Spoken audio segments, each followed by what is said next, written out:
How to enable or disable allow apps to be pinned on the Samsung Galaxy S25, S25 Plus to the S25 Ultra. First, tap on the home button to return back to the home screen.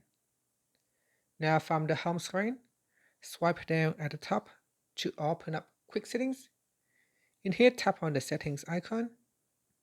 Next, we then scroll down and then tap on security and privacy. Now in here, scroll down and then tap on more security settings. Then in here, tap on allow apps to be pinned. Tap on the toggle button to turn it off or switch it on. After that, you can tap on the left hand side panel. In here, say app pinnings lets you keep just one app on the screen until you unpin it.